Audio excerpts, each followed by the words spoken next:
Socialism is surely about the kind of society you want to live in.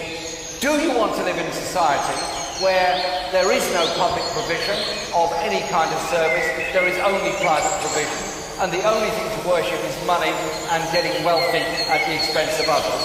Or do you want to live in a society where there is universal health care, where there is a protection against total destitution and poverty, and every child gets to go to school?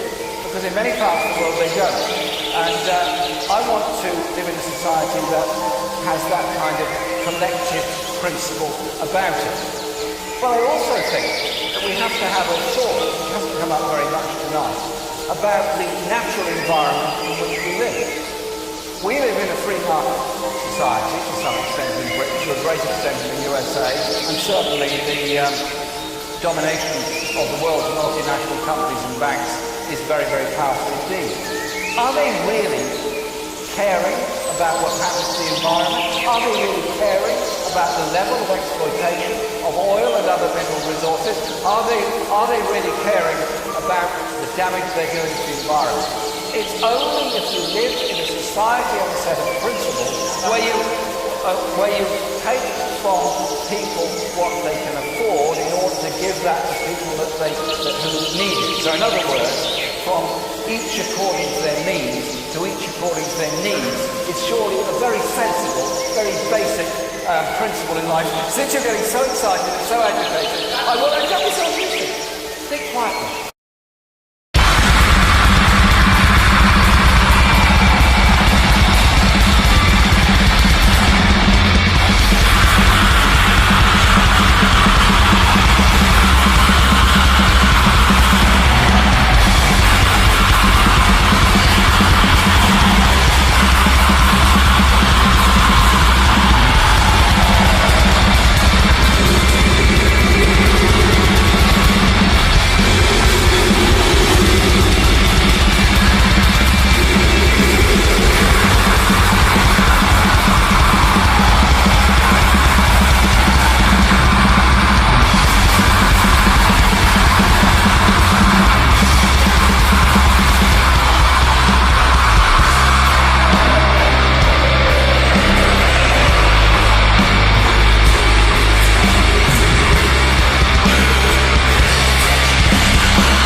Burn all the banks and capitalist institution.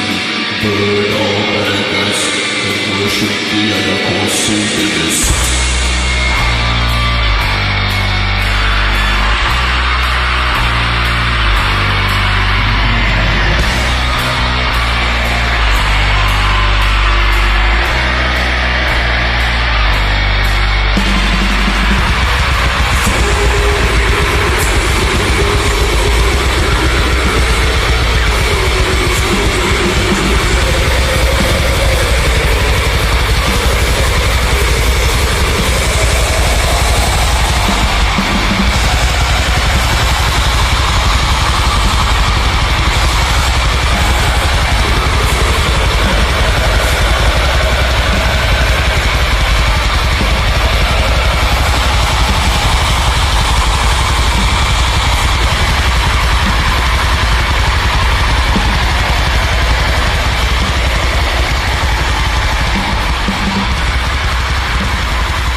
If I could convince myself that attainment of power by the proletariat would lead to a terroristic police state in which freedom and dignity and decent human relations would be destroyed, then I wouldn't want the proletariat to take power.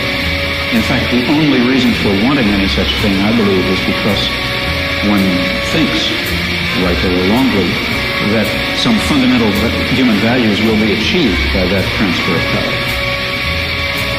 Alors, je vous répondrai ceci. Quand le prolétariat prendra le pouvoir, il se peut bien que le prolétariat exerce à l'égard des classes dont il vient de triompher, il exerce un pouvoir violent, dictatorial et même sanglant. Je ne vois pas quelle objection on peut faire à cela. Maintenant, vous me direz, et si le prolétariat exerce ce pouvoir sanglant, tyrannique et injuste à l'égard de lui-même, le prolétariat? Alors je vous répondrai, ça ne peut se produire que si le prolétariat n'a pas réellement pris le pouvoir, mais c'est que une classe extérieure au prolétariat, ou un groupe de gens intérieurs au prolétariat, une bureaucratie, les restes de la bourgeoisie, etc., s'est emparé du pouvoir. Well, I'm not at all satisfied with that theory of revolution for a lot of reasons, historical and other.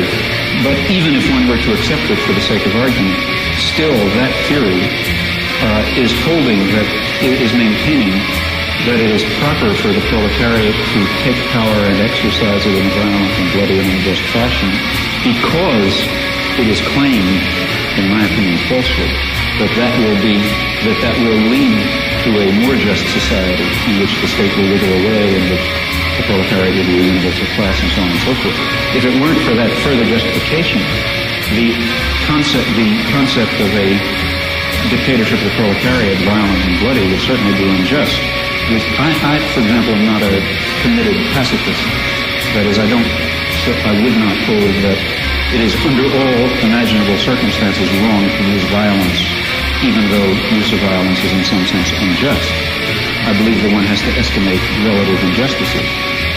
But the use of violence and the creation of some degree of injustice can only itself be justified on the basis of the claim and the assessment, which always ought to be undertaken very, very seriously and with a good deal of skepticism, that this violence is being exercised because a more just result is going to be achieved.